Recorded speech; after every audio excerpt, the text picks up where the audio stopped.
This lecture is about techniques for inductive proofs. Techniques for inductive proofs. And we are going to learn three techniques. First is introducing lemma. And the second is generalizing a theorem. And finally, the principle of inversion. So let's first consider this technique of introducing lemma.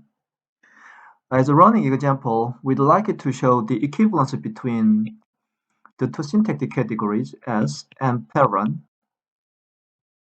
and as L-parent. Let's first recast the definition of these two syntactic categories into systems of judgment. So we have the inference rules for this S-M-parent. So we have this inference rule, epsilon M-parent. This is M epsilon. And we have this rule, if S is M-parent, then parenthesis S is also M-parent. This is M-par. And we have this concatenation stuff. If S1 is M-parent and S2 is M-parent, then S1 concatenation S2 is also M-parent. This is M sequence rule. Now let's reformulate the definition of SL-parent. First we have epsilon L-parent. This is L epsilon. And we have L sequence rule, which is if S1 is L-parent and S2 is L-parent, then parentheses S1 concatenated with S2 is L-parent. So we learned that perhaps these two systems are equivalent, but the second system has a desirable property, namely this system is unambiguous, whereas this M-parent is ambiguous system. For the exercise, let's prove this direction. That is, we'd like to prove if M-parent holds, then we'd like to prove SL-parent. So let's prove this theorem with the rule induction on this judgment. So the proof proceeds by rule induction on SM-parent. So let's first structure the whole proof into three cases, because there are three inference rules for proving SM-parent. So the first case is epsilon M-parent. So to be precise, I should say the last inference rule in the proof of this judgment, or the last inference rule in the derivation tree for this SM-parent is this M epsilon rule. But for simplicity, let's just say the last inference rule is epsilon M-parent. So in this case, S is actually epsilon. This is epsilon. This is S. Okay, and the second case is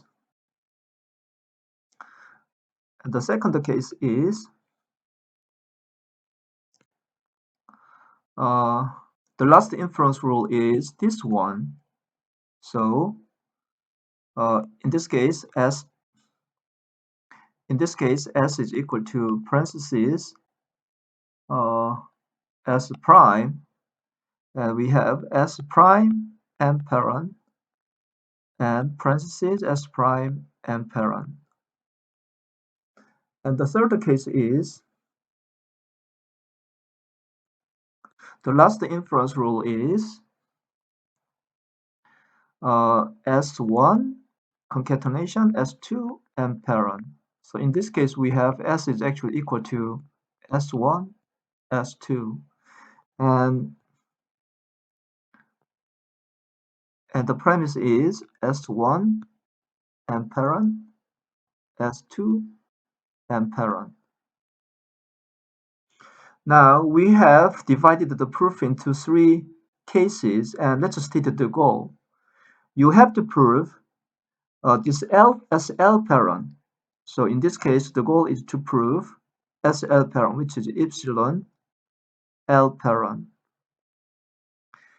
In the second case here, you have to prove SL parent. So you have to prove parentheses S prime L parent. This is what you needed to show. And in the third case, you have to prove, you have to prove SL parent. So you have to prove S1, S2, L parent. So that's the goal. And then let's state the induction hypothesis. In the first case, there is no induction hypothesis because the rule is axiom. There is no premise here. So you'd like to give a direct proof of epsilon L parent, which is the case because we have this inference rule. So in this case, the case completes right away by the rule L epsilon. In the second case, we have one induction hypothesis, this one. So by induction hypothesis, we may assume S prime L parent. So this is by induction hypothesis on the premise S prime M parent. Now the job is to fill the gap here. And in the third case, we have two induction hypotheses. First is S1 L parent by induction hypothesis on the first premise S1 and parent. And we have another induction hypothesis, which is S2 L parent, which comes from the second premise, this S2 M parent. Now the remaining goal is to fill the gap here. Let's go back to the second case. In the second case, we'd like to exploit this judgment S prime L parent to deduce this judgment. And actually, it's pretty easy to prove this one because we can use epsilon L parent for free. So the derivation tree for this judgment would be S prime L parent, which comes from induction hypothesis, and we have epsilon L parent from the rule here, and then we apply this L sequence rule. So this comes from the induction hypothesis, and this is given for free, and we apply this inference rule, and then deduce this one. And here we have this equality. S parentheses S prime concatenation epsilon is parentheses S prime. So the second case is gone. But what about the third case? We have two induction hypotheses, S1 L parent and S2 L parent. And the goal now is to prove S1 S2 L parent.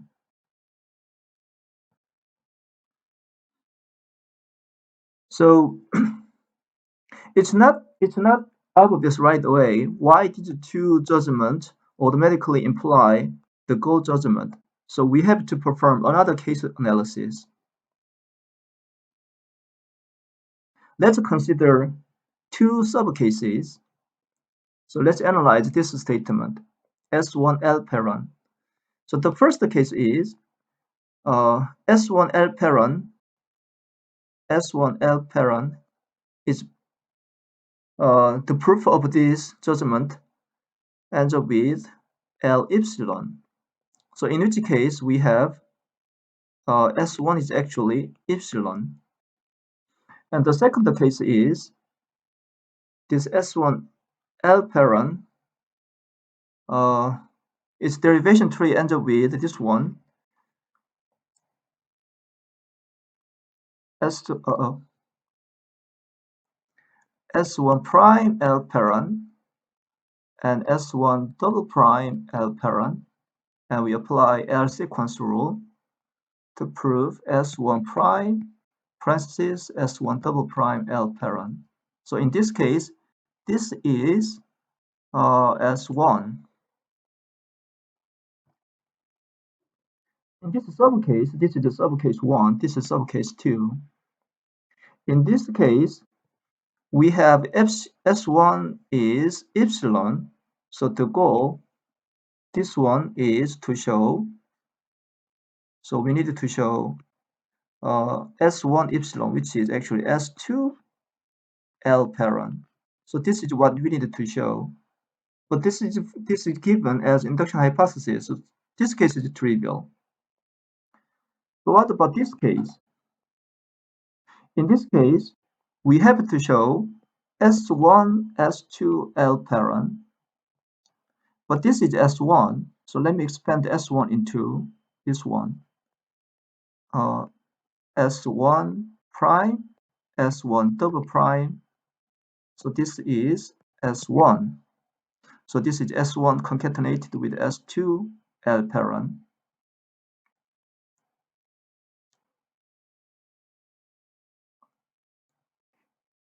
Now we have this judgment. So S1 prime is L parent. We have S1 double prime is L parent. And we also have S2 L parent here.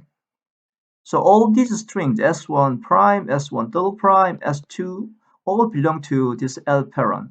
They satisfy this judgment L parent. But in order to prove this one, perhaps we have to show that we have to apply L sequence rule again, which requires us to prove this one and this one, S1 double prime, S2 L parent. So we have to prove this guy is L parent. We have to show that this guy is L parent. So this is given as, this is already given in the premise. So this is okay. So this guy is gone because we have this proof. Now we have to show that S1 double prime concatenated with S2 is L parent. And the problem is quite similar to original statement here. In the beginning, we wanted to show that the concatenation of these two, S1 and S2, satisfy L parent. Now we have to show that the concatenation of S1 double prime here and S2 satisfy this judgment L parent. So the goal here to prove this judgment. The proof of this judgment is quite similar to the proof of this judgment because we show that something concatenated something satisfies L parent, where its two individual components satisfy L parent already. But the problem is slightly smaller. Here we are concatenating S1, S2. Here we are concatenating S1 double prime and S2, where S1 double prime is subcomponent of S1. So essentially, we are looking at the same problem. Concatenation of something and something else produces L parent. Concatenation of something and something else produces L parent. So essentially, we are looking at the same problem, but the problem is slightly smaller. So this leads us to consider an application of inductive proof. We are looking at the same pattern but something smaller. So perhaps in order to prove this statement, we have to apply inductive proof again. So in order to avoid nested application of inductive proofs, we'd like to extract this statement as a separate lemma and give a separate inductive proof rather than writing the complicated proof here. So the point here is that in the course of proving this statement, perhaps we will see another smaller statement of the same form. So that's perhaps why we have to apply induction technique. We have to complete the proof inductively. So let's separate this statement as a lemma and then give a proof. Then the theorem completes immediately. So let's state this separate lemma. So this lemma says if S L parent and S prime L parent, then S double prime L parent. The concatenation also satisfies L parent. So if we have the proof of this lemma, the last case here would complete immediately. So the proof is okay. So now the whole problem reduced to proof of this lemma. And let's apply rule induction to this statement. But we encounter a problem right away because this statement doesn't look like a familiar form. In order to apply rule induction, the statement should have this form if some judgment J holds and another judgment J prime holds. But this thing looks like if J and J prime hold, then another judgment J double prime holds. So the statement does not comply with the form that this rule induction expects. And then how can we deal with this problem? It turns out that still we can apply rule induction because we have this technique similar to currying and uncurrying. So we learned this technique currying and uncurrying from functional programming. But it turns out that this currying and uncurrying, these operations have their roots in logical reasoning, logic, the way of reasoning using the human language. So we can rewrite this statement into this form. If J, then J prime implies J double prime. Then by regarding this statement as another independent judgment, then we can apply rule induction. So the first step in the proof of this lemma is rephrase this statement so that we can apply rule induction. Essentially, we are applying the operation of occurring here. So let me rewrite everything. All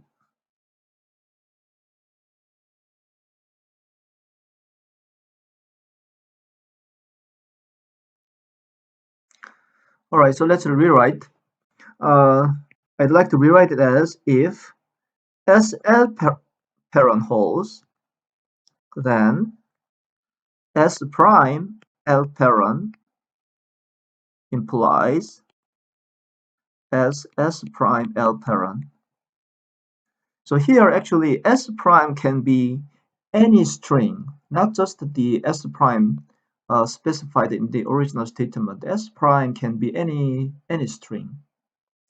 Now let's apply rule induction. So the proof goes by rule induction on SL parent. So we have two cases. The first case is SL parent is basically epsilon L parent. So in this case, we have S is equal to epsilon. And the goal is you have to show that S prime, So in this case, there is no induction hypothesis because the premise is empty. We needed to show this statement. Let me just write the statement. It says S prime L parent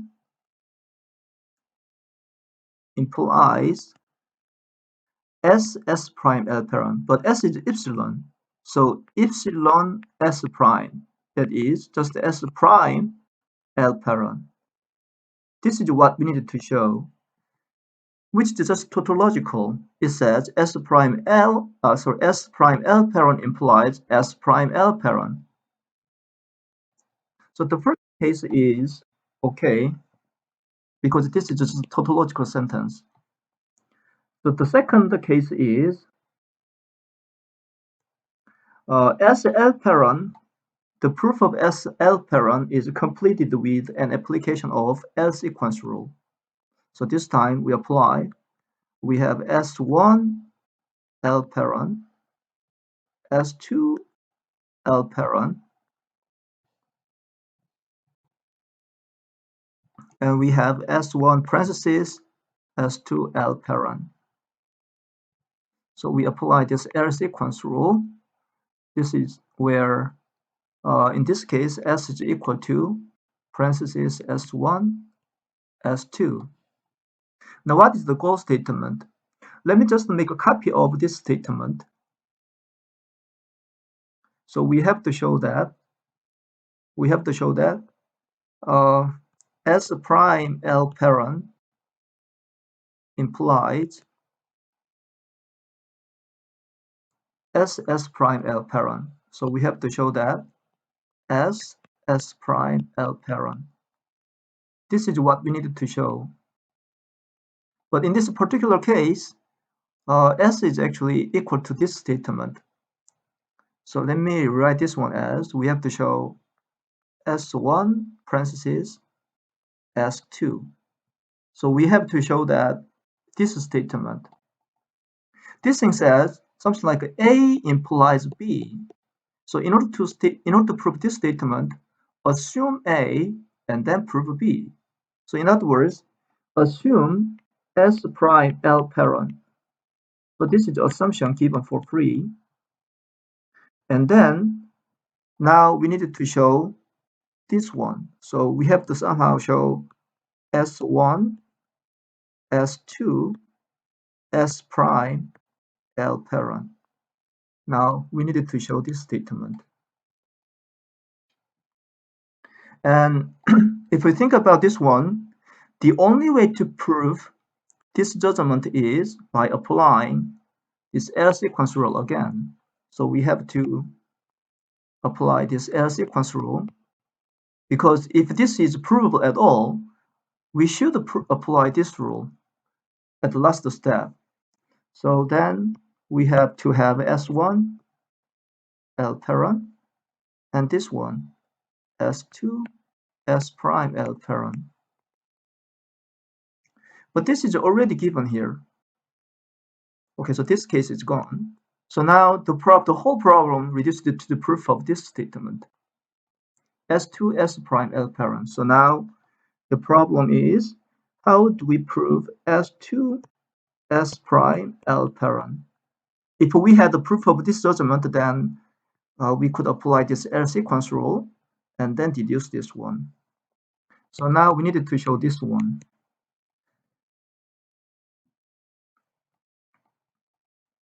But the problem now looks familiar. We have S2 L parent here, S2, and we have S prime L parent here. And then we'd like to show their concatenation also satisfies this L parent judgment. Precisely the same form of a statement, but slightly smaller. So that's precisely where we have to apply induction hypothesis. And this observation tells us that you don't want to apply induction hypothesis. You don't want to use induction hypothesis on the first premise, which has nothing to do with the goal statement. Instead, you'd like to get the induction hypothesis from the second judgment S2, because S2 appears here. So let's just write the induction hypothesis on S2L parent. S2L parent induction hypothesis says this is the goal statement. So the induction hypothesis on S2 says S prime L parent implies S2 S prime L parent. So I just made a copy of this statement here. I made a copy of this statement, except that I replaced S with S2. So we see S2 here instead of S here. It's just a copy of the statement because it's just the induction hypothesis. Now,